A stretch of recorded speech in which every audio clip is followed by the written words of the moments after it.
So welcome guys. तो अभी तक हम लोगों ने किसी भी कम्प्लेक्स नंबर को पोलर फॉर्म में कन्वर्ट करने का सीखा, पर वे कम्प्लेक्स नंबर्स या तो प्योरली रियल थे या प्योरली इमेजिनरी।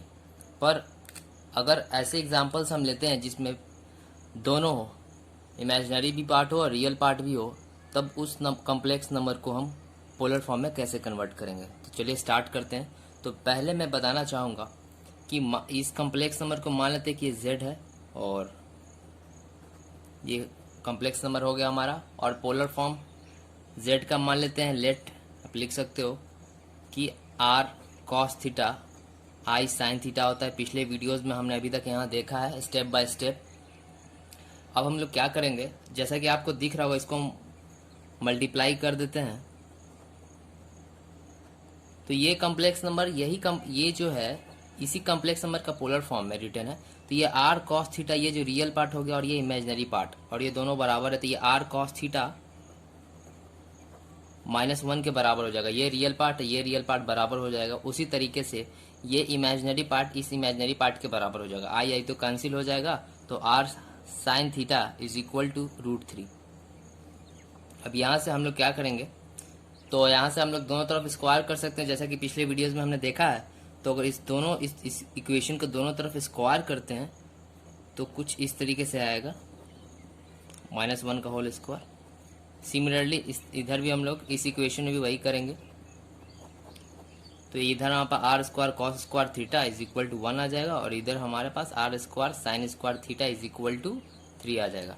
अब इसको इक्वेशन को हम 1 मान लेते हैं, इसको 2 मान लेते हैं, ठीक है।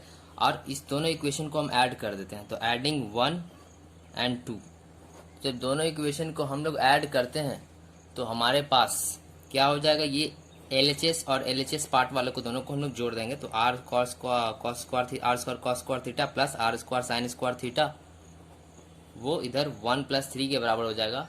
और यहाँ से हम लोग आर स्क्वायर कॉमन निकाल लेंगे तो बचेगा cos square theta plus sign square theta, जो कि 4 के बराबर होगा।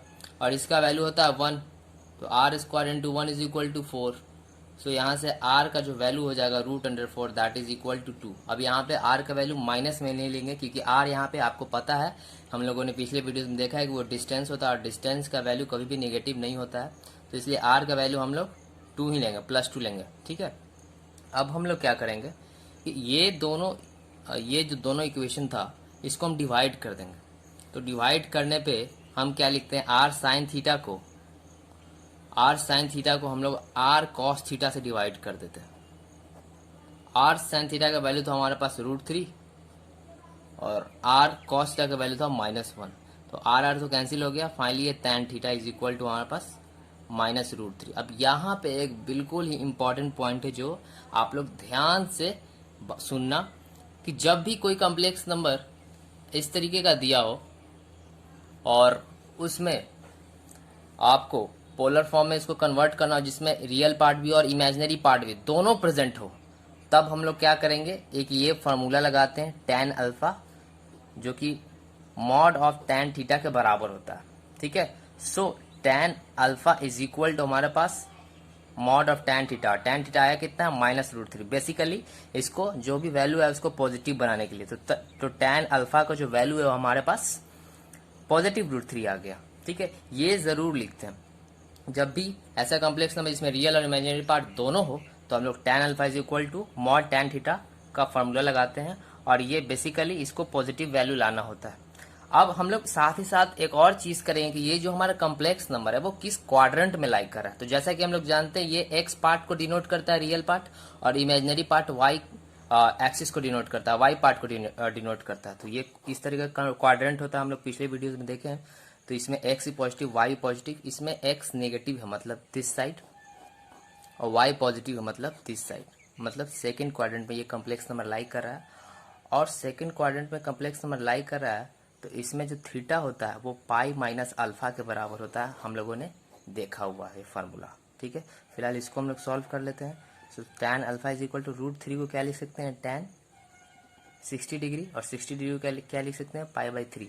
तो यहाँ से अल्फा का जो वैल्यू आ गया हमारे पास वो आ गया है, tan कैंसिल हो जाएगा, alpha is equal to π/3। Okay, so हमारे पास थीटा क्या हो जाएगा, पाई माइनस अल्फा कितना, π/3। So that is equal to 2π/3। हमारे पास थीटा निकल गया। अब कॉम्प्लेक्स नंबर का पोलर फॉर्म ये होता है, और आर का वैल्यू हमारे पास 2 आया है। यहाँ से हम लोग देख सकते हैं आर का वैल्यू यहाँ पे 2 निकाला हम लोगों ने, तो सिंपली यहाँ पे 2 लिखते हैं। आर कॉस थीटा कितना आया है, कॉस थीटा हमारे पास आया है 2π/3 प्लस आई साइन, और थीटा हमारे पास कितना आया है 2π/3। सो ये हमारा पोलर फॉर्म हो गया। बहुत सिंपल है, इसको अच्छा से लिखना है तो इस तरीके से लिख लेते हैं, 2 cos 2π/3 प्लस आई साइन 2π/3। इतना सिंपल है। इसी तरीके से इसको ही बना लेंगे, सॉल्व करेंगे सेम इसी मेथड से, और यहाँ पे हम ये फॉर्मूला लगाएंगे कि किसमें रियल पार्ट भी है और इमेजिनरी पार्ट भी है।